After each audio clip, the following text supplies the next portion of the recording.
ஆண்டாள் திருவடிகளே சரணம். ஸ்ரீமதே ராமானுஜாய நமக.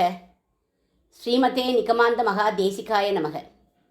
அனைவருக்கும் அடியேனுடைய பணிவான நமஸ்காரம். பாவை விழியில் ராமனும் ராமானுஜனும் தூப்புல் குலமணியுங்கிற தலைப்பில் இன்றைய 9வது பாசுரத்தை முதல்ல அனுசந்தானம் பண்ணுவோம்.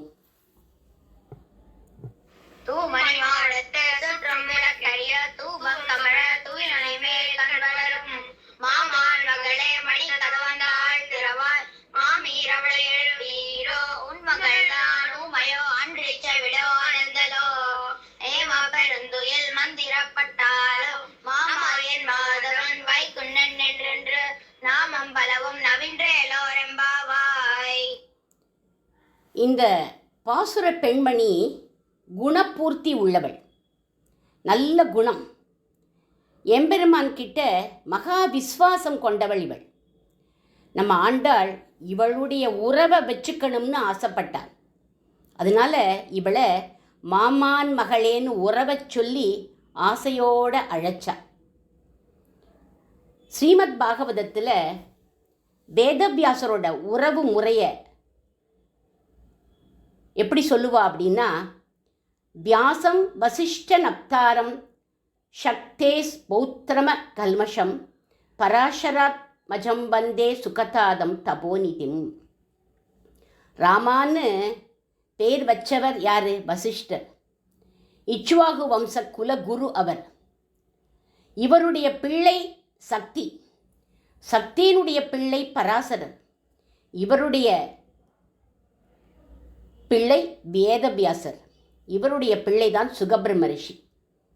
அதனால் அவரை சொல்கிற போது வியாசம் வசிஷ்ட நப்தாரம் சக்தேஸ் பௌத்திரம கல்மஷம் பராசராத்மஜம் வந்தே சுகதாதம் தபோநிதிம்னு வியாசருக்கு முன்னாடி பிறந்தவா பின்னாடி பிறந்தவாளை சொல்லி உத்தம குலத்தில் தோன்றியவர் வியாசர்னு உறவு முறையை சொல்கிறோம். அந்த மாதிரி பகவான் கண்ணனுடைய நெருங்கிய உறவு முறை வேணும்னு ஆசைப்பட்டு நம்ம ஆண்டாள் மாமான் மகளே அப்படின்னு அழைச்சு மாமாயன் மாதவன் வைகுந்தனை பாடப்போகிறோம், எழுந்து வா பெண்ணே அப்படின்னு கூப்பிட்டா ஆண்டாள். இந்த பாசுரத்தில் இந்த பாசுரத்தில் 3 திருநாமங்களை வச்சிருக்கா ஆண்டாள். மாமாயன்கிற திருநாமம், மாதவன்கிற திருநாமம், வைகுந்தன்கிற திருநாமம். ஆய்ப்பாடி கோபச்சிறுமிகளோட கண்ணன் அடிச்ச லூட்டிய ஒரே பாட்டில் பாடுற மகாகவி பாரதியார். இந்த ஒரு பாட்டு போகிறோம் இவருடைய கிருஷ்ண பக்திக்கு அப்படின்னு அடிக்கடி அடியேனுடைய குருநாதர் கிருஷ்ணபிரேமி சுவாமிகள் சொல்லுவர். என்ன பாட்டு அது? தீராத விளையாட்டு பிள்ளைங்கிற அந்த பாட்டை நம்முடைய கோதாநாச்சியார் சத்சங்கத்தில் இருக்கும் காயத்ரி கார்த்திக் பாடுறத கேட்போம், ரசிப்போம். தீராத விளையாட்டு பிள்ளை கண்ணன், தீராத விளையாட்டு பிள்ளை கண்ணன், தெருவிலே பெண்களிற் கோயாத தொல்லை. தீராத விளையாட்டு பிள்ளை கண்ணன், தெருவிலே பெண்களிற் கோயாத தொல்லை. தீராத விளையாட்டு பிள்ளை தின்னப்பழம் கொண்டு தருவார், பாதி தின்கின்ற போதிலே தட்டி பறிப்பார். என்ன பண்ணை என்றார் அதனை எச்சற்படுத்தி கடித்து கொடுப்பார். தீராத விளையாட்டு பிள்ளை அழகுள்ள மலர் கொண்டு வந்து என்னை அழ செய்து பில் கண்ணை மூடிக்குள். அழகுள்ள மலர் கொண்டு வந்து என்னை அழ செய்து பில் கண்ணை மூடிக்குள். குழலிலே சூட்டுவேன் என்பார், என்னை குருடாக்கி மலரினை தோழிக்கு வைப்பார். தீராத விளையாட்டு பிள்ளை பின்னலை பின்னில் விழுப்பார், தலை பின்னே திரும்பும் முன்னே சென்று மறைவார். மண்ண புது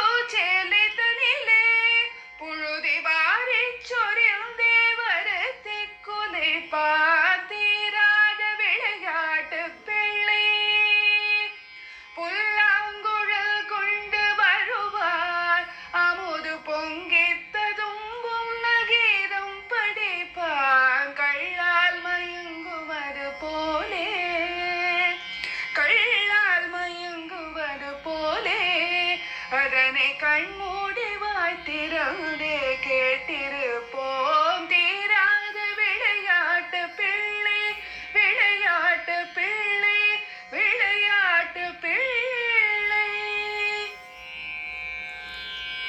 இந்த மாயன் என்ன தெரியுமா பண்ணுவான்? பின்னலை பின்னாடியிலேருந்து பிடிச்சி இழுப்பான் ஒரு குழந்தையோட பின்னலை. அந்த குழந்தையும் 4-5 வயசு தான், இவனும் சின்னவன் தான், 4-5 வயசு தான். இழுத்துட்டு அவள் திரும்பி பாப்பா, அதுக்குள்ளே எங்கேயோ போய் மறைஞ்சு போயிடுவான். ஒரு குழந்தை வந்து சொல்லும், கண்ணா இது பட்டுப்பாவாடடா, புதுசுடா அப்படின்னு கொண்டு வந்து காமிக்கும். அப்படியாடி அப்படின்னு கேட்டுட்டு இத்தனை மண் புழுதி எல்லாத்தையும் வாரி அந்த பாவாடையில் போட்டுருவான். ஆனால் அது ஐயோ இப்படி போட்டுட்டியேடா அப்படின்லாம் சொல்லாது, சந்தோஷமாக கண்ணன் போட்டுட்டான்னு அவனோட சேர்ந்து உட்காந்து விளையாடின்னு இருக்குமா. இந்தா நான் பழம் கொடுக்குறேன் சாப்பிடுன்னுவான். பாதி சாப்பிட்டுன்னு இருக்கிற போது தட்டி பறிச்சுடுவான். ஏன்? கான்சன்ட்ரேஷன் அவங்கிட்டேயே இருக்கணுமா. இப்படி மாயத்தனங்களை பண்ணக்கூடிய மாயன் கண்ணன். இந்த ஒரு பாட்டிலேயே இந்த மாமாயனை நம்ம புரிஞ்சுட்டுடலாம். இந்த மாமாயன் ஒரு நாளைக்கு ராம கதையை கேட்டான். யசோதை குழந்தை கண்ணனோட முதுகை தட்டி தட்டி தூங்குடா கண்ணா தூங்குடா கண்ணா அப்படின்னா உடனே குழந்தை கேட்டது, எதுக்குமா தூங்கணும் அப்படின்னு கேட்டுது. தூங்குடா, அப்போ தான் நீ சாப்பிட்ட வெண்ணெயெல்லாம் ஜீரணமாகுண்டா, டைஜஸ்ட் ஆகுண்டா அப்படின்னா. எவ்வளவு வெண்ணெய் நீ சாப்பிட்ருக்க, தூங்குடா கண்ணா தூங்கு அப்படின்னு தட்டி தட்டி தூங்க பண்ணுறா. சத்த நாளி தூங்குற மாதிரி பாசாங்க பண்ணிட்டு, அம்மா நான் தூங்கிட்டேன், வெண்ணெயெல்லாம் ஜீரணம் ஆயிடுது, இன்னும் கொஞ்சம் வெண்ணெய் கொடு அப்படின்னு கேட்டான். யசோதை பார்த்தா, சரி இவனை தூங்க பண்ண முடியாது போல இருக்கு, ஏதாவது கதையை சொல்லி தூங்க பண்ணுவோம் அப்படின்னு ராம கதையை சொல்ல ஆரம்பித்தா. ராமோ நாம பபூவ அப்படின்னா, ராமாயணம் சொன்னால் முழிச்சுட்டு இருக்கிறவாளுக்கும் தூக்கம் வந்துடும். ஆனால் இவன் மட்டும் என்ன பண்ணுறான் தெரியுமா? அப்படின்னு கொட்டுறான். அடுத்தது ராமோ நாம பபூவ ததாபலா சீதேதி ராவணன் சீதையை தொட்டான் அப்படின்னதுமே எழுந்து நின்றுண்டு பெருசாக கத்துறான். சௌமித்ரே குவாதனுகு, லக்ஷ்மணா வில்லை எடு, லக்ஷ்மணா வில்லை எடு, தனுஷ் உட்டாவ் தனுஷ் உட்டாவ் அப்படின்னு எழுந்து நின்று கத்துறான் பெருசாக. இது புது ராமன். பலராமனுக்கு பக்கத்தில் பலராமன் படுத்துட்டு இருக்கான். அவனுக்கு என்ன பண்ணணும்னு புரியலை. நாம் இப்போ பலராமனாக இருக்கணுமா இல்லை லக்ஷ்மணனாக இருக்கணுமா அப்படின்னு முழிச்சுண்டு நிற்கிறான் அவன். ராமாயணம் கேட்டதில் குழந்தைக்கு பக்தி ஜாஸ்தி ஆயிடுது. ஆவேசப்பட்டு கத்துறதுன்னு பயந்து போய் திருஷ்டி சுற்றி போடலாம்னு ஓடினா யசோதா பிராட்டி. இவன் ராமன்னு யசோதைக்கு தெரியுமோ? தெரியாது. கௌசல்யை குழந்தைதான் தனக்கு குழந்தையா பிறந்திருக்கான்னு அவளுக்கு தெரியுமோ? அதுவும் தெரியாது. இந்த குட்டி கண்ணன் சிவதனுஷை எடுத்து நான் ஏற்றினதை நினச்சி பார்த்துக்கிறது, அங்கே பண்ண மாயத்தனத்தை இங்கே நினச்சி பார்த்து சிரிக்கிறதாம். அங்கே என்ன மாயத்தனம் பண்ணினான்? அங்கே ராமனாக இருக்கிற போது என்ன பண்ணினான் அப்படின்னா, யாராலையும் அசைக்க முடியாத தனுஷ், அதை அனாயாசமாக எடுத்து நான் ஒலி எழுப்பினான் ராமன். அந்த வில் முறிஞ்சே விழுந்துடுத்து. கையால் எடுத்தது கண்டனர், இற்றது கேட்டனர் அப்படிங்கிறார் கம்பர். உடனே ஜனக மகாராஜா சொல்கிறார், அதி அத்புதம் அச்சித்யம் ச அதர்ஹிதம் இதம் மயா. அதி அற்புதமான காரியம், அச்சிந்தியமான காரியம், யாராலையும் நினைச்சு கூட பார்க்க முடியாத காரியத்தை செய்தான் ராமன்னு ஜனக மகாராஜா கொண்டாடி தன்னுடைய பெண் சீதையை கல்யாணம் பண்ணி கொடுத்தார். இப்படி ராமாவதாரத்தில் செஞ்ச மாமாய செயலை இப்போ நினச்சி பார்த்துக்கிறது குழந்தை கிருஷ்ணன். எப்பேற்பட்ட மாமாயன் பாருங்கோ. அடுத்த திருநாமம் மாதவன். வங்கக்கடலை கடைந்து மாதவனா ஆனார். மா அப்படின்னா மகாலட்சுமின்னு அர்த்தம். அவளை திருக்கல்யாணம் பண்ணிண்டான் கண்ணபிரான் அப்படிங்கிறா ஆண்டாள். பூமன்னு மாது பொருந்திய மார்பன், அகலையில்லேன் இறையுமென்னு அலர்மேல் மங்கை உரை மார்பன்னு பாசுரங்களில் பாடுறார்கள். திருவோடு கூடிய காந்தனைத்தான் மாதவன் அப்படின்னு சொல்கிறோம். வால்மீகி ரிஷி ராமாயண கிரந்தம் எழுத ஆரம்பித்தார். முதல் ஸ்லோகம் என்ன தெரியுமா? மா நிஷாத பிரதிஷ்டாந்த்வ பகவத் சாஸ்வதி சமா அப்படின்னு தான் எழுத ஆரம்பிக்கிறார். மா அப்படின்னா அங்கே மகாலட்சுமி, நிஷாத அப்படின்னா அருகில் இருப்பவள் அப்படின்னு அர்த்தம். மகாலட்சுமியின் அருகில் இருக்கக்கூடிய ராமன், அவன்தான் மாதவன். சீதா கல்யாணம்லாம் ஆச்சு, எல்லாரும் அயோத்திக்கு திரும்புகிறா. வழியில் இன்னொரு வில்லையும் முறித்து ராமனான தான் வைகுந்தன்னு நிரூபிக்க பரசுராமர் வந்து சேர்ந்தார். பரசுராமர் கிட்ட விஷ்ணு தனுஷுங்கிற அற்புதமான வில் இருந்தது. ராமரை சீன்ற மாதிரி பரசுராமர் கேட்குறார், சிவதனுஷை முறிச்ச நீ இந்த விஷ்ணு தனுஷையும் நான் ஏற்றுவியோ அப்படின்னு சீன்றார் அந்த பரசுராமர். அவசியம் செய்யறேன் சுவாமி அப்படின்னு சொல்லி அந்த விஷ்ணு தனுஷையும் நான் ஏற்றி பரசுராமுடைய கர்வத்தை பங்கம் பண்ணினான் ராமன். உடனே பரசுராமர் சொல்கிறார், அக்ஷயம் மதுகந்தாரம் ஜானாமித்வம் சுரேஸ்வரம். நீதான்ப்பா மதுங்கிற அரக்கனை அழிச்சவன், சம்ஹரித்த விஷ்ணு, சுரர்களுக்கெல்லாம் நீதான் ஈஸ்வரன்னு எனக்கு தெரிஞ்சு போயிடுத்து அப்படின்னார் பரசுராமர். இந்த நிகழ்ச்சியை பெரியாழ்வார் ஒரு பாசுரத்தில் பாடுறார். என் வில்வலி கண்டு போ என்று எதிர் வந்தான், தன் வில்லினோடு தவத்தை எதிர்வாங்கி முன்பில் பலித்து முதுபெண் உயிர் உண்டான், தன் வில்லின் வன்மையை பாடிப்பற தாசரதி தன்மையை பாடிப்பறன்னு பெரியாழ்வார் பாடினர். வைகுண்டத்தில் பகவான் ஸ்ரீதேவி, பூதேவி, நீலாதேவி நாச்சிமார்களோட கூடி இருக்கான். நித்திய சூரிகளான அனந்தன், கருட, விஸ்வக்சேனாதிபதிகள் இவாள்லாம் அவனுக்கு வைகுண்டபதிக்கு கைங்கரியம் பண்ணார்கள்னு லிங்க புராணத்தில் சிவபெருமான் ஒரு ஸ்லோகத்தில் சொல்கிறார். வைகுண்டேது பரேலோகே ஸ்ரீயா சாஸ்திரம் ஜகத்பதிகி. வைகுண்டம் எப்படி இருக்கும் நம்மளாம் பார்த்தது இல்லையே. சரி, வைகுண்டத்துக்கு போனவாளாவது வந்து சொல்லுவாளான்னு அவள் திரும்பியும் வரமாட்டா. நச்ச புனரா பர்த்ததே அப்படின்னு சொல்லுவாள். அங்கே எப்படி இருக்குமா, ஒரு 1000 கால் மண்டபம் இருக்கும். அதுக்கு காயத்ரி மண்டபம்னு சொல்லுவாள். அங்கே அந்த காயத்ரி மண்டபத்தில் ஒரு பீடம் இருக்கும், அது தர்மாதி பீடம் அப்படின்பா.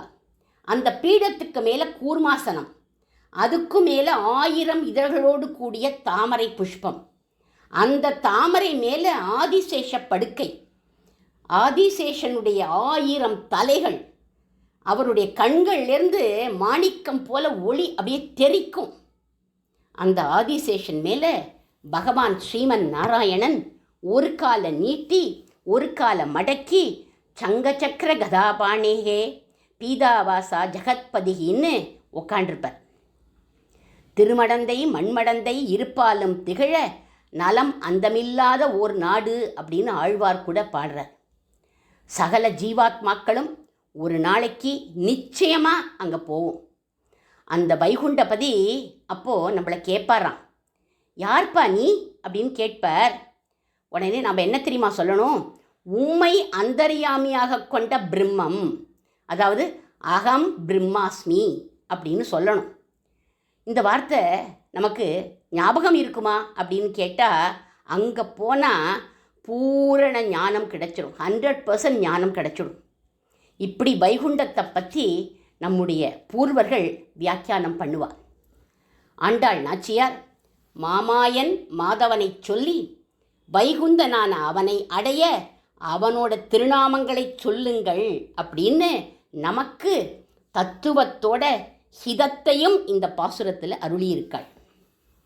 இனி சுவாபதேச அனுபவம், சுவாமி தேசிகரின் பெருமையும் சிஷ்யர்கள் இவரிடம் ஞானத்தை அருளுமாறு பிரார்த்திப்பதாகவும் அமைந்துள்ளது இந்த பாசுரம். தூமணி மாடம், தூய மணி அப்படிங்கிறது கௌஸ்துப மணிங்கிற ஜீவாத்மாவாகிய நாம் தான். ஜீவாத்மாவுக்கு என்ன பேருனா தூய கௌஸ்துப மணி அப்படின்னு பேர். இந்த கௌஸ்துப மணிக்கு எது திருமாளிகை அப்படின்னா நம்முடைய சரீரம்தான் திருமாளிகை. இந்த சரீரத்துக்கு சொந்தக்காரன் யார் அப்படின்னா பரமாத்மா.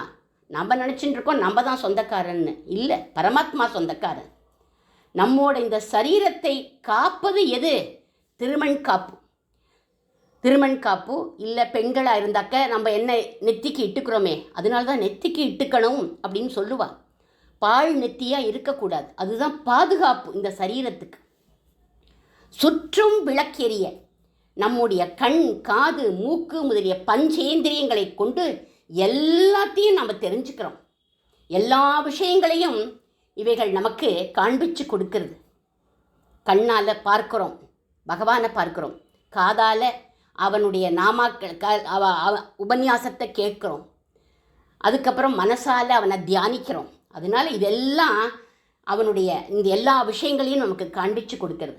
அதனால் இந்த இந்திரியங்களை என்னன்னு சொல்லலாம்னா விளக்குகள் அப்படின்னு சொல்வாள். இந்த விளக்குகளால் தான் நமக்கு என்ன ஏற்படுறது? ஞானமே ஏற்படுறது. அடுத்த வரி தூபம் கமழ. தூபம் அப்படிங்கிறது பஞ்சசம்ஸ்காரம்னு அர்த்தம். ஒரு வைஷ்ணவனுக்கு திருமந்திரம் துவயங்கிற 2 நறுமணங்கள், 2 மந்திரங்கள் தான் நறுமணங்கள். இவைகள் தூபம் போல வாசனையை கொடுக்கக்கூடியது. துயிலணை மேல் கண் வளரும். இந்த பிரபஞ்சத்தில் ஒரு ஜீவாத்மா லயிச்சு இருப்பதைத்தான் கண் வளரும் அப்படின்னு சொல்லப்படுறது. அப்படியே இந்த பிரபஞ்சத்தில் நம்ம லயிச்சு போயிட்டோம், அதை கண் வளரும் அப்படிங்கிறார். மணிக்கதவம் தாழ்த்திரவாய். இந்த சரீரத்தை 2 மணிக்கதவுகள் மூடி இருக்கு. என்ன 2 மணிக்கதவுகள்? அகங்காரம், மமகாரங்கிற கதவு. இந்த கதவுகளை திறக்க முடியாமல் தாழ்ங்கிற தாழ்பால் போடப்பட்டிருக்கு. அந்த தாழ்பால் தான் எது? நம்முடைய தாழ்வான ரஜோகுணம், தமோகுணம். இந்த தாழ்பால்களை திறந்து உள்ள எழுந்தருளியிருக்கும் அந்தர்யாமியான பகவானை காட்டி அவனோடு நமக்கு ஒழிக்க ஒழியாத உறவு இருக்குன்னு சொல்லி நம்மை உஜ்ஜீவிக்க அவதரித்தவர் யார் தெரியுமா? நம்மை உஜ்ஜீவிக்க அவதரித்தவர் மாமான் மகளான சுவாமி வேதாந்த தேசிகன். இவர் எப்பேற்பட்டவர்? தூய மணி, உயர்ந்த மணி, தூப்புல் மணி. இவரை சுற்றி விளக்கொளி எம்பெருமான்கிற விளக்குகள்லாம் எரியறது. இவருடைய திருத்தகப்பனார் அனந்த சூரி மகா ஞானி, வியாபகராகவும் இருந்தார். ஆனால் அவரை சொல்லி தேசிகரை நம்ம அடையாளம் காட்டவே மாட்டோம். இவருடைய மாமாவான அப்புள்ளாரையிட்டே இவரது அறிமுகம். அதனால இவரை மாமான் மகளே அப்படின்னு அழைக்கலாம். அந்த பெயர் இவருக்கு பொருந்தும். மாமி, அவளை எழுப்பீரோ? தேசிகருக்கு அப்புறம் வந்த ஆச்சாரியர்கள் தேசிகரை பற்றிய ஞானத்தை சிஷ்யர்களுக்கு எடுத்து சொல்லி அவர்களை எழுச்சி பெற செய்கிறார்கள். உன் மகள்தான் நாய்கா பாவத்தில் தெய்வநாயக பெருமாள் இவர் பாடியிருக்காருன்னு தெய்வநாயக பஞ்சாசத்துலேருந்து ஒரு பாசுரத்தை நம்ம பார்த்தோம். அதனால் இவருக்கு மகள்ங்கிற அந்த பதம் பொருந்தும். இவரை மகள்னு நம்ம அழைக்கலாம். அடுத்ததாக ஊமையோ அன்றி செவிடோ அனந்தலோ.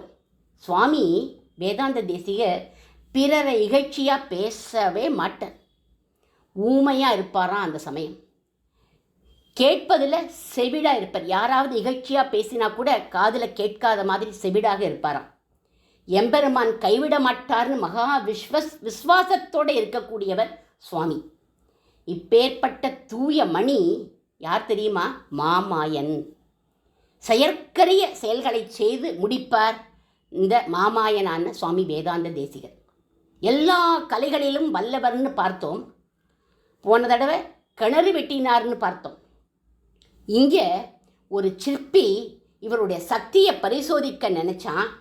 சாமி, நான் ஒரு பீடம் அமைச்சிருக்கேன், அது மேலே நீங்கள் உங்கள் விக்கிரகத்தை பண்ணி வைங்கோ அப்படின்னு சொன்னான். சுவாமியும் தன்னுடைய திருமேனி விக்கிரகத்தை பண்ணி வச்சார். அது மேலே அது அந்த பீடத்தில் சரியாக பொருந்தலை.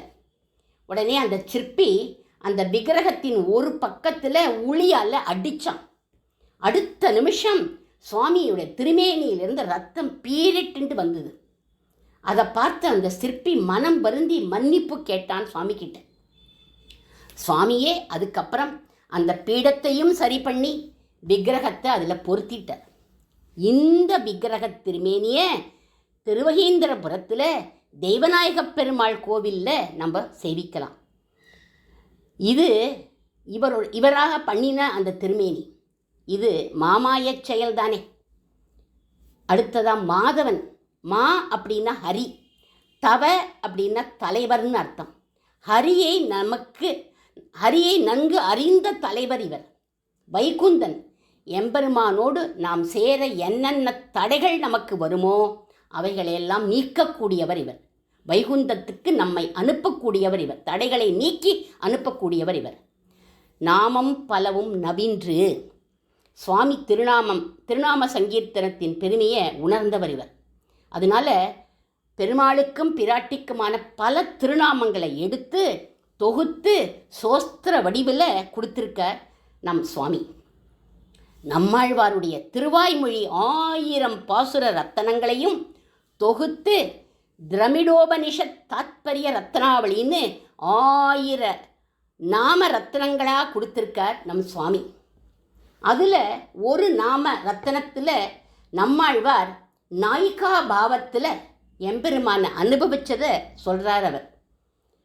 பாஞ்சாலி காத்திர சோபா ஹிருதய வர்க்க பும்பாவனித்யா பக்த்யௌ பத்மா சகாயே பிரணயினி பஜதக பிரேயசி பாரதந்திரியம் பக்தி ஸ்ருங்கார விருத்யா பரிணமதி முனேஹே பாவபந்த பிரதிம்னா யோகாத் பிராக் உத்தரா வஸ்திதிரிஹிய விரஹ தேசிகா தத்ர தூதா. இந்த ரத்னாவளியில் அவர் என்ன சொல்கிறார் அப்படின்னா, பாஞ்சாலியுடைய அழகை பார்த்து ஸ்திரீகளே தங்களை புருஷர்களாக நினச்சிண்டு மயங்கி தங்களோட மனசை பறி கொடுத்தார்கள். அவ்வளவு அழகாக இருப்பாளாம் பாஞ்சாலி. ஸ்ரீகளே அவளுடைய அழகில் மயங்கினார்கள். அந்த மாதிரி சடகோப முனியான நம்மாழ்வார் அழகுக்கு இருப்பிடமான ஸ்ரீ லக்ஷ்மிபதியின் இடத்துல எம்பெருமான் இடத்துல நாயிகா பாவத்தில் பக்தி பண்ணுறார். அந்த சமயம் அன்னப்பறவைகளெல்லாம் எல்லாரும் தூது அனுப்புவா இல்லையா, அந்த அன்னப்பறவைகளை ஆச்சாரியர்களாக நினச்சிண்டு தூது அனுப்புகிறார் அப்படின்னு இந்த ரத்னாவளியில் சுவாமி வேதாந்த தேசிகன் சாதிச்சிருக்கார். மாமாயன் மாதவன் வைகுந்தன் பேரில் காதல் கொண்டார் சுவாமி நம்மாழ்வார்னு நாம சங்கீர்த்தனத்துடைய ஏற்றத்தை இந்த ரத்னாவளியில் சுவாமி வேதாந்த தேசிகன் சொல்லியிருக்கார். தேசிகருடைய திருநாமத்தையும் இவருடைய ஸ்ரீசுக்திகளையும் நம்ம சொல்லணும். இதை விட்டுட்டு வேறு திருநாமங்களை சொல்கிறதுல எந்த பயனுமே இல்லை. ஏன் அப்படின்னா, ஆச்சாரியனே உயர்ந்த தெய்வம் அப்படின்னு சொல்லி அவருடைய திருவடிகளுக்கு அடியேன் மங்களம் பாடி அமைகிறேன். சுவாமி தேசிகன் திருவடிகளே சரணம். ஆண்டாள் திருவடிகளே சரணம்.